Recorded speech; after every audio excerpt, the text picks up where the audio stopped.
I don't do good at speaking at churches because I don't really belong in a pulpit. But you know, sometimes I say stuff that ain't really pulpit-ish. I don't want to go to hell, so I try to, like I talk at the church auxiliary room, but I try to stay out of pulpits.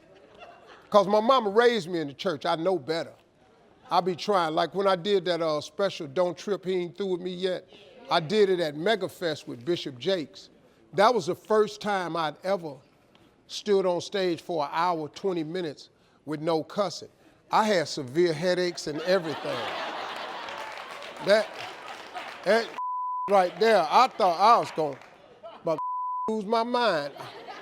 Do you know how hard it is for me to stand there for an hour and 20 minutes, man? I wrote some hysterical jokes, but most of the jokes I wrote about church, I had to run them by Ricky Smiley and a couple of people, because Ricky Smiley still played the organ at his church. And I had to figure out if the jokes I was writing was going to be accepted, especially the closing, where I introduced Christ, which is one of the biggest bits I've ever written. But I had only done it that one night. I had never done it before. I wrote that joke a year before here in LA at the Grand Lux Cafe in a booth. Me and my friends were all sitting around and they said, man, you done had a heck of a career, Steve. Because I've introduced everybody. If you in music, I've introduced you. I don't care who you are. Living dead, I've introduced everybody that's great, from Michael to Whitney to Barbra Streisand to Jay-Z to Beyonce. I don't care who you are. If I ain't introduced you,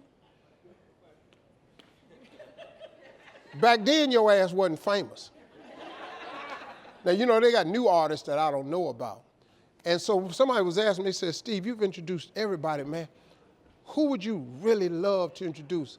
I said, when I die and go to heaven, if they would let me bring out Christ, I say that would be the ultimate. So that's how I ended up writing the joke.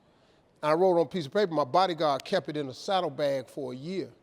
A year later, Bishop Jake asked me to do Megafest. I told him I couldn't because you can't cuss. He said, no, man, God know your heart. You can do it. Come on, do it for me. And so I did it. It's the hardest gig I've ever had, though. Not cussing for an hour, 20 minutes, and really trying to be funny.